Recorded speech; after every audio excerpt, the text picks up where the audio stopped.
सालों पहले एक गांव में ऐसा गरीब धार्मिक ब्राह्मण रहता था जिसकी कोई संतान नहीं थी। वह हर रोज़ नहा धोकर मन से देवताओं की पूजा करते हुए संतान की मांग करता। लेकिन ब्राह्मण की पत्नी खूब आलसी थी। वह ना स्नान करती थी और ना ही पूजा पाठ। पत्नी की इस आदत से ब्राह्मण दुखी रहता था। ब्राह्मण के धार्मिक गुणों से उसके घर में जल्दी ही संतान के रूप में एक पुत्री ने जन्म लिया। उसकी पुत्री भी ब्राह्मण की ही तरह धार्मिक थी। जैसे जैसे वो बड़ी हो रही थी, पूजा पाठ में उसका मन भी उतना ही लग रहा था। वह हर रोज़ सुबह उठती, स्नान करती और भगवान विष्णु का ध्यान व जप करती थी। इसी तरह वो बृहस्पतिवार का उपवास भी करने लगी। इससे ब्राह्मण के घर की गरीबी भी दूर हो गई। हर दिन पूजा पाठ करने के बाद वह पढ़ने के लिए स्कूल भी जाती थी। स्कूल जाते समय वह अपनी हाथों की मुट्ठियों में जो भरकर स्कूल के रास्ते में गिराती थी। जब वह स्कूल से वापस घर के लिए आती तो गिराए गए जौ के दाने सोने में बदल जाते थे, जिन्हें उठाकर वह घर लेकर चली आती थी। एक दिन ब्राह्मण की बेटी सोने के जौ सूप से साफ कर रही थी। तभी वहां आकर उसकी माँ ने कहा, बेटी, सोने की जौ को साफ करने के लिए सोने का सूप होना चाहिए। ब्राह्मण की बेटी को माँ की बात एकदम सही लगी। उसके अगले बृहस्पतिवार को उपवास रखने के बाद उस लड़की ने बृहस्पति देव से सोने का सूप मांगा। ब्राह्मण की बेटी हर बार पूरे विधि विधान से बृहस्पति देव की पूजा अर्चना करती थी। इससे प्रसन्न होकर भगवान उसकी सारी इच्छाएं भी पूरी कर देते थे। इसी तरह उन्होंने सोने के सूप वाली प्रार्थना को भी स्वीकार कर लिया।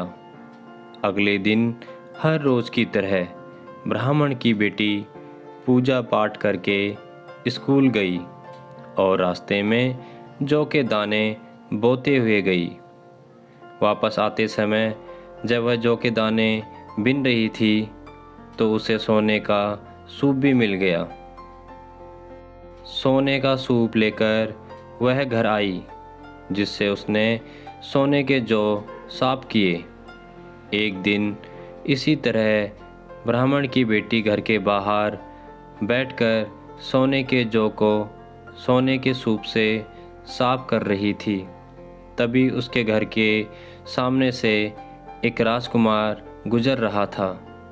राजकुमार ब्राह्मण की बेटी को देखते ही उस पर मोहित हो गया।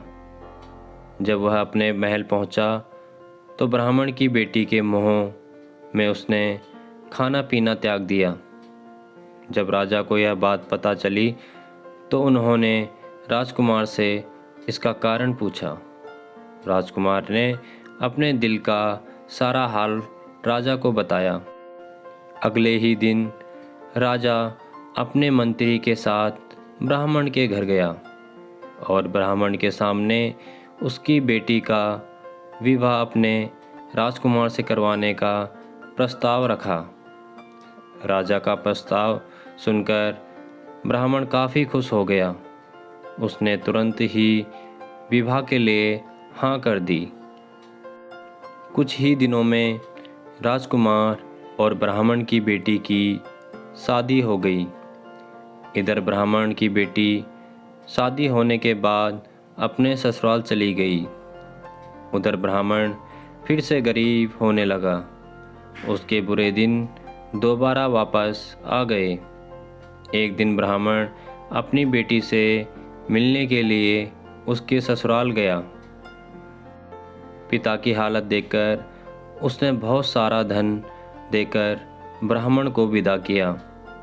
बेटी का दिया हुआ धन कुछ ही दिनों में ख़त्म हो गया और ब्राह्मण गरीबी की वजह से परेशान हो गया। ब्राह्मण फिर से अपनी बेटी से मिलने के लिए महल गया और उसने बेटी को सारी समस्याएं बताई। अपने गरीब ब्राह्मण पिता की बात सुनकर उसकी बेटी ने कहा, पिताजी, कल आप माँ को लेकर मेरे पास आएं। मैं उन्हें बृहस्पति देव के उपवास और पूजन की विधि बताऊंगी। इसे करने से सारी समस्याएं दूर हो जाएंगी। ब्राह्मण ने ऐसा ही किया। अगले दिन वह अपनी पत्नी को लेकर महल में बेटी से मिलने के लिए गया। पुत्री ने अपनी माँ को बहुत समझाया कि उन्हें आसल त्याग कर सुबह स्नान करना चाहिए और भगवान विष्णु की पूजा करनी चाहिए। लेकिन ब्राह्मण की पत्नी ने उसकी एक भी बात नहीं सुनी। वह अभी भी पहले की ही तरह रहती थी। माँ की ऐसी हरकतों से तंग आकर एक दिन उसकी पुत्री ने माँ को एक कोठरी में बंद कर दिया। उसे जबरन सुबह स्नान करवाया और भगवान विष्णु की पूजा कराई। इससे उसकी माँ की बुद्धि में सुधार हो गया। अगले ही दिन से ब्राह्मण की पत्नी सुबह उठती, स्नान करती और भगवान विष्णु की पूजा करती। साथ ही बेटी के बताए अनुसार हर बृहस्पतिवार के दिन वह उपवास भी करने लगी। इससे प्रसन्न होकर बृहस्पति देव ने उनकी सारी गरीबी और समस्याएं दूर कर दी। फिर वह एक सुखी और संपन्न जीवन जीने लगे।